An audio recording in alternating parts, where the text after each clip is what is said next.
চলে এসেছি আবার একটা নতুন রেসিপি নিয়ে। আজ বানাবো চিংড়ি মাছের কালো টক। তোমরা আবার ভাববে কালো টক কেন বললাম, কারণ পাকা তেঁতুল দিয়ে টক করলে কালো দেখতে হয় বলে আমরা ঘরোয়া কথায় কালো টক বলে থাকি। তো চলো রেসিপিটা দেখে নেওয়া যাক। প্রথমে আমি কিছুটা চিংড়ি মাছ নিয়ে নিয়েছি, কেটে বেছে পরিষ্কার করে ধুয়ে নিয়েছি। এবার হলুদ লবণ মাখিয়ে নিচ্ছি।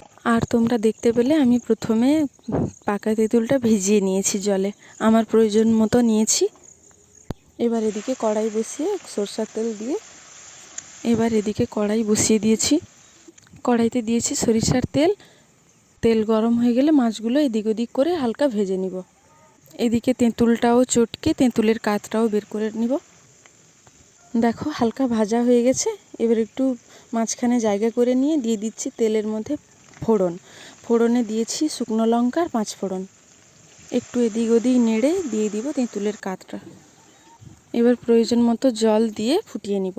যে যেমন ঝোল রাখতে চাইবে সেইভাবে জলটা দিবে। এবার দিয়ে দিচ্ছি পরিমাণ মতো হলুদ আর লবণ। একটু নেড়ে চেড়ে ভালো করে ফুটিয়ে নিব।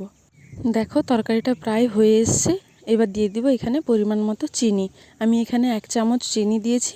তোমরা যেরকম মিষ্টি রাখতে চাইবে সেরকমই চিনি দিবে। একটু নেড়ে চেড়ে আর একটু ফুটিয়ে নিব।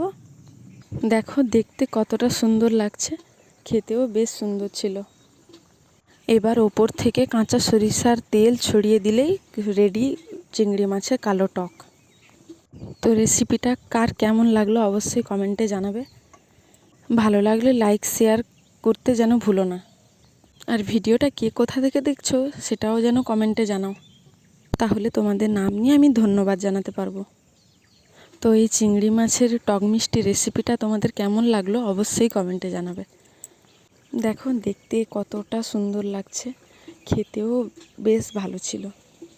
গরম ভাতের সাথে মাখিয়ে খেলে আর কিচ্ছু লাগবে না।